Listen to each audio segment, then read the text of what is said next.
Bezrat Hashem, the Zohar this morning. Vayikra el Moshe. Vaydaber Adonai elav moel moed lemor. We're starting the third book of the Torah, the book of Vayikra. The book of Vayikra essentially speaks about the sacrifices, the different types of sacrifices. We have Chatat, we have Shelamim, we have Todah, we have Korban Nazir, we have Pesach, we have Maaser. There's different types of sacrifices for different purposes. Somebody who sinned mistakenly, it's called b'shogeg. For example, Shabbat, he was leaning against the wall and by mistake he pushed the switch and the light goes on, right? Or any kind of other mistake Shabbat, right? Or any kind of other mistake during the week, Sunday or any of the first occasion, he would come to Bet HaMikdash and bring chatat, bring a sacrifice called after the sin, which is called chatat.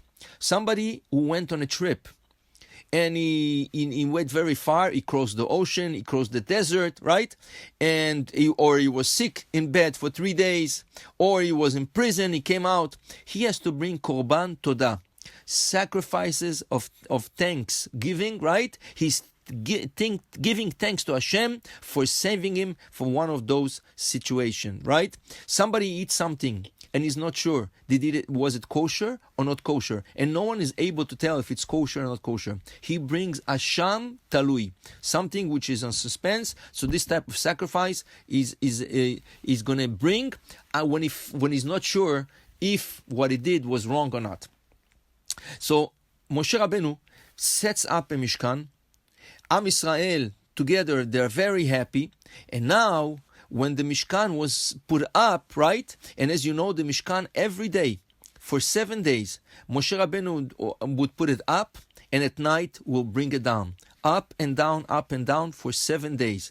It's not something easy, because it says the whole Am Israel were trying to put the pillars of the Mishkan up, and every time they will put it up, it will fall down. Hashem told them, the only one that can put up the Mishkan is Moshe Rabbeinu. Why? He's the only one that didn't sin with the Chet HaEgel, with the sin of the golden calf.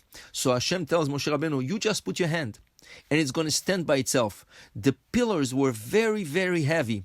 Even a lot of people were not able to pick them up. Even already when they picked them up, they were falling down. So Hashem is telling Moshe Rabbeinu, pick them up and they're going to stand. And for 7 days, Moshe is putting them up, and at night he puts them down. On the 7th day, after the 7th day, the Torah tells us, Vayikra el Moshe. And this is the beginning of the book of Vayikra, the book speaks about sacrifices. Why?